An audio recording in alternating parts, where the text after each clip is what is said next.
ಈಗ ಪ್ರತಿಭಟನೆ ನೀವು ಮೊನ್ನೆ ಏನು ಸಾಕಪ್ಪ ಸಾಕು ಸರ್ಕಾರ ಅಂತ ಒಂದು ಪ್ರತಿಭಟನೆ ಮಾಡಿದ್ವಿ, ಅದರ ವಿರುದ್ಧವಾಗೂ ಕೂಡ ಒಂದು ಎಫ್ಐಆರ್ ಆಗಿದೆ ಅವರ ಮೇಲೆ ಅಲ್ಸೂರ್ಗೇಟ್ ಪೊಲೀಸ್ ಸ್ಟೇಷನಲ್ಲಿ. ಅವ್ರ ಬಗ್ಗೆ ಏನಾದರೂ ನಾನು ಕಳೆದ ಪತ್ರಿಕಾಗೋಷ್ಠಿಯಲ್ಲಿ ಮಾತನಾಡಬೇಕಾದ್ರೆ ಒಂದು ಮಾತನ್ನು ಹೇಳಿದೆ. ಸಾಕಪ್ಪ ಸಾಕು .com ಅಂತಕ್ಕಂಥ ವೆಬ್ಸೈಟ್ನಲ್ಲಿ ಅದೇನು ನೀವು, ಯಾಕೆಂದರೆ ಅದು QR ಕೋಡ್ ಕೊಟ್ಟಿದ್ದೇವೆ, ಸಾರ್ವಜನಿಕರು ಅದನ್ನು ಈಗಾಗಲೇ ಓಪನ್ ಮಾಡಿದ್ದಾರೆ, ಕೆಲವೊಂದಷ್ಟು ಜನ ಫಾರ್ಮ್ಗಳಿದೆ, ರಿಜಿಸ್ಟ್ರೇಷನ್ ಮಾಡ್ಕೊಂಡಿದ್ದಾರೆ, ಫಿಲಪ್ ಮಾಡಿದ್ದಾರೆ, ಜಾಯಿನ್ ದ ಮೂಮೆಂಟ್ ಕ್ಯಾಂಪೇನ್ಗೆ ನಮ್ಮ ಜೊತೆ ಕೈ ಜೋಡಿಸಿದ್ದಾರೆ ಈ ರಾಜ್ಯದ ಜನತೆ. ಅದು ನಾನು ಒಂದು ಮಾತನ್ನು ಹೇಳಿದ್ದೆ, ತಾವು ಕೂಡ ನೋಡ್ಬೋದು, ಅದು it is open to everybody. ಅದು ಪಬ್ಲಿಕ್ಗೋಸ್ಕರ ಮಾಡಿರ್ತಕ್ಕಂಥ ವೆಬ್ಸೈಟ್, ಅದರಲ್ಲೇನು ಮುಚ್ಚುಮರೆ ಇಲ್ಲ. ಆ ವೆಬ್ಸೈಟ್ನಲ್ಲಿ ನಾವು ಯಾರನ್ನು, ಯಾವುದೇ ಒಂದು ವ್ಯಕ್ತಿಯನ್ನು ವ್ಯಕ್ತಿಗತವಾಗಿ ನಿಂದಿಸ್ತಕ್ಕಂಥ ಒಂದು ಪ್ರಶ್ನೆ ನಾವು ಆ ಒಂದು ವೆಬ್ಸೈಟ್ನಲ್ಲಿ ಉದ್ಭವ ಆಗ್ತಕ್ಕಂಥದ್ದು ಆಗಿಲ್ಲ. ಯಾರನ್ನೂ ನಾವು ವ್ಯಕ್ತಿಗತವಾಗಿ ನಿಲ್ಲಿಸಿಲ್ಲ. ಯಾವ ಸರ್ಕಾರದ ಸ್ವಪಕ್ಷೀಯ ಒಂದು ಸಚಿವರುಗಳಿದ್ದಾರೆ ಅವರ ಸ್ಟೇಟ್ಮೆಂಟ್ಗಳು ಸರ್ಕಾರದ ವಿರುದ್ಧವಾಗಿ ಕೊಟ್ಟಂಥ ಒಂದು ಸಂದರ್ಭದಲ್ಲಿ ಇವೆಲ್ಲವೂ ಕೂಡ ನಿಮ್ಮ ಪೇಪರ್ ಆರ್ಟಿಕಲ್ಸ್ ಮೂಲಕ ಎಸ್ಟಾಬ್ಲಿಷ್ ಆಗಿರ್ತಕ್ಕಂಥ ಸ್ಟೇಟ್ಮೆಂಟು, ಯಾವ್ಯಾವ ಪೇಪರಲ್ಲಿ ಯಾವ್ಯಾವ ದಿನಾಂಕ ಅವ್ರ ಸ್ಟೇಟ್ಮೆಂಟು ಬಂದಿದೆ ಅಂತಕ್ಕಂಥದ್ದು ಎಲ್ಲವೂ ಕೂಡ ವಿವರಣೆ ಕೊಟ್ಟಿದ್ದೇವೆ. ಅದನ್ನು ಹೊರತುಪಡಿಸಿ ಇಲ್ಲಿ ಯಾರನ್ನೂ ತೇಜಾವಧೆ ಮಾಡ್ತಕ್ಕಂಥದ್ದಾಗಲಿ ಯಾರನ್ನೂ ನಿಂದಿಸ್ತಕ್ಕಂಥದ್ದಾಗಲಿ ನಮ್ಮ ವೆಬ್ಸೈಟ್ನಲ್ಲಿ ನಾವು ಮಾಡಿಲ್ಲ. ಆದರೂ ಕೂಡ ಅತ್ಯಂತ ಭಾಳ ಹಾಸ್ಯಾಸ್ಪದ ಇದು. ಒಂದು ಯಾರು ಇಲ್ಲಿ FIR ದಾಖಲಾಗಿರ್ತಕ್ಕಂಥದ್ದು ಯಾರ ಮೇಲೆ ಅಂದರೆ ವ್ಯಕ್ತಿ ಮೇಲಲ್ಲ, ವೆಬ್ಸೈಟ್ ಮೇಲೆ FIR ದಾಖಲಾಗಿದೆ. ವೆಬ್ಸೈಟ್ ಮೇಲೆ FIR ದಾಖಲಾಗಿದೆ. ಸಾಕಪ್ಪ ಸಾಕು .com A1. ಇದು ಕಾಂಗ್ರೆಸ್ನ ಸಂಸ್ಕೃತಿ, ಕಾಂಗ್ರೆಸ್ನ ಮನಸ್ಥಿತಿ. ಕಾಂಗ್ರೆಸ್ನ ಸಂಸ್ಕೃತಿ, ಕಾಂಗ್ರೆಸ್ನ ಮನಸ್ಥಿತಿ ಹೇಗಿದೆ ಅಂದರೆ ಈ ರಾಜ್ಯದಲ್ಲಿ ಟಾರ್ಗೆಟ್ ರಾಜಕಾರಣ.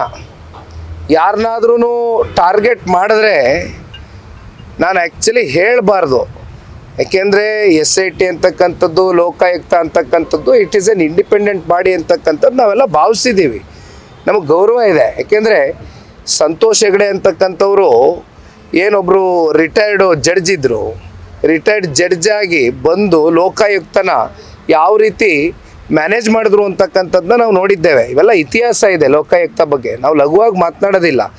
SIT ಬಗ್ಗೆ ನಾವು ಲಘುವಾಗಿ ಮಾತನಾಡೋದಿಲ್ಲ. ಆದರೆ ಯಾವ ರೀತಿ ಸರ್ಕಾರ ಅವ್ರ ಮೇಲೆ ಒತ್ತಡಗಳನ್ನ ಏರಿ ಯಾವ್ಯಾವ ಹಂತದಲ್ಲಿ ಯಾರ್ಯಾರನ್ನ ಯಾವ್ಯಾವ ರೀತಿ ಟಾರ್ಗೆಟ್ ಮಾಡಿ ಟ್ಯಾಕಲ್ ಮಾಡಬೇಕು ಎಲ್ಲವೂ ಕೂಡ ಕಳೆದ 2 ವರ್ಷದಿಂದ ನಿರಂತರವಾಗಿ ಮಾಡ್ಕೊಂಡು ಬರ್ತಾ ಇದ್ದಾರೆ. ನಮ್ಮ ನಾಯಕರಾದಂಥ ಕುಮಾರಣ್ಣ ಅವರು ಒಂದು ಮಾತು ಹೇಳಿದ್ರು, SIT ಅಂದರೆ ನಮ್ಮ ರಾಜ್ಯದಲ್ಲಿ ಹೇಗಾಗಿದೆ ಅಂದರೆ Shivakumar and Siddaramaiah investigation team ಲೆಕ್ಕಾಚಾರದಲ್ಲಿ ಇವತ್ತು ವರ್ಕ್ ಆಗ್ತಾ ಇದೆ. ಇದು ವಾಸ್ತವಾಂಶ. ಇದು ಟಾರ್ಗೆಟ್ ಮಾಡ್ಕೊಂಡು ರಾಜಕಾರಣ ಮಾಡ್ತಕ್ಕಂಥದ್ದು ನಿಜಕ್ಕೂ ಕೂಡ ಇದು ಯಾರಿಗೂ ಕೂಡ ಶೋಭೆ ತರ್ತಕ್ಕಂಥದ್ದಲ್ಲ. ಯಾಕೆಂದರೆ ಇವತ್ತು ಟಾರ್ಗೆಟ್ ರಾಜಕಾರಣ ಅಂತಕ್ಕಂಥದ್ದಕ್ಕೆ ಒಂದು ಅಡಿಪಾಯ ಹಾಕಿರ್ತಕ್ಕಂಥದ್ದು ಕಾಂಗ್ರೆಸ್ ತೋರಿಸ್ಕೊಟ್ಟಿದ್ದಾರೆ. ಮುಂದೆ ಯಾವ ರೀತಿ ರಾಜಕಾರಣ ಮಾಡಬೇಕು, ಮುಂಬರ್ತಕ್ಕಂಥ ದಿನಗಳಲ್ಲಿ ಸರ್ಕಾರ ರಚನೆ ಮಾಡಿದ ಸಂದರ್ಭದಲ್ಲಿ ಬೇರೆ ಪಕ್ಷಗಳು ಯಾವ ರೀತಿ ಮತ್ತೆ ಆ ಟಾರ್ಗೆಟ್ ರಾಜಕಾರಣಕ್ಕೆ ಯಾವ ರೀತಿ ಹೋಗಬೇಕು ಅಂತಕ್ಕಂಥದ್ದು ಇವರೇ ಇವತ್ತು ತೋರಿಸ್ಕೊಟ್ಟಿದ್ದಾರೆ. ಆಗ್ಕೂಡ್ದಿದು ಪ್ರಜಾಪ್ರಭುತ್ವದ ವ್ಯವಸ್ಥೆಯಲ್ಲಿ ಭಾಳ ಇದು ಒಂದು ಕೆಟ್ಟ ಮನಸ್ಥಿತಿ. ಸರ್, ಇನ್ನೊಂದೇ ಒಂದು, ನಿಮ್ಮ ಒಂದು ಕುಮಾರಸ್ವಾಮಿ ಹೇಳಿಕೆಯ ನಂತರ ನನ್ನ ಹತ್ರ ಟನ್ಗಟ್ಟಲೆ ದಾಖಲೆ ಇದೆ ಅಂತ ಹೇಳಿದ ನಂತರ ಈಗ ಕಾಂಗ್ರೆಸ್ನವರು ನಾನೇ ಲಾರಿ ಕಳಿಸ್ತೀನಿ JP ಭವನ್ವರೆಗೂ ಪಾದಯಾತ್ರೆಯನ್ನು ಮಾಡ್ತೀವಿ, ನಮಗೆ ಟನ್ಗಟ್ಟಲೆ ಲಾರಿಯನ್ನು ಹಾಕಿ ನಾವು ತಗೊಂಡ್ರೆ ನಾವೇ ಗವರ್ನರ್ ಆಫೀಸ್ಗೆ ಬಿಡ್ತೀವಿ ಅಂತ ಒಂದು ಹೇಳಿಕೆಯನ್ನು ಬಿಟ್ಟಿದ್ದಾರೆ. ಮತ್ತೆ ಶನಿವಾರ ಅವರು ಕೂಡ ಒಂದು ಪಾದಯಾತ್ರೆಯನ್ನು ಮಾಡ್ತಾ ಇದ್ದಾರೆ. ಜನತಾದಳ ಪಕ್ಷದ ಈ ಹೋರಾಟ ಕಾಂಗ್ರೆಸ್ನ ಸರ್ಕಾರಕ್ಕೆ ಎಲ್ಲೋ ಒಂದು ಕಡೆ ಒಳಗಡೆ ತಳಮಳ ಶುರುವಾಗಿದೆ. ಪಾಪ ಎದುರಿದ್ದಾರೆ. ಇವತ್ತು ಈ ರೀತಿ ಇಶ್ಯೂನ ಡೈವರ್ಟ್ ಮಾಡಲಿಕ್ಕೆ ಪಾಪ ಬಾಡಿಗೆಗೆ ದುಡ್ಡು ಕೊಟ್ಟು ಆ ಲಾರಿನ JP ಭವನಕ್ಕೆ ಕಳ್ಸೋದ್ ಬದಲು ಬೆಂಗಳೂರಿನಲ್ಲಿ ರಾಶಿ ಕಸ ಬಿದ್ದಿದೆ, ರಾಶಿ ಕಸ ಬಿದ್ದಿದೆ ಬೀದಿಲಿ. ಜನ ಆ ಕಸದ ವಾಸನೆಗೆ ತಡೆಯೋಕ್ಕಾಗದೆ ಒದ್ದಾಡ್ತಾ ಇದ್ದಾರೆ. ದಯಮಾಡಿ ಇವತ್ತೇನು ಆ ಲಾರಿಗೆ ಬಾಡಿಗೆ ಕೊಟ್ಟು JP ಭವನಕ್ಕೆ ಕಳ್ಸೋದು ಬೇಡ, ನಾವೇ ಒಂದು ಕ್ಯಾಂಟರ್ ಮಾಡಿ ಅತಿ ಶೀಘ್ರದಲ್ಲೇ ಸೆಂಡ್ ಆಫ್ ಮಾಡಿಕೊಡ್ತೀವಿ. KPCC ಕಚೇರಿಗೂ ಕಳಿಸ್ತೀವಿ ಡಾಕ್ಯುಮೆಂಟ್ಸ್ನ ಒಂದು ಕ್ಯಾಂಟರಲ್ಲಿ. ಮುಖ್ಯಮಂತ್ರಿಗಳ ಕಚೇರಿಗೂ ಕಳಿಸ್ತೀವಿ, ಉಪಮುಖ್ಯಮಂತ್ರಿಗಳ ಮನೆಗೂ ಕಳಿಸ್ಕೊಡ್ತೀವಿ. ಯಾಕೆ ತೊಂದರೆ ತಗೋತಾರೆ?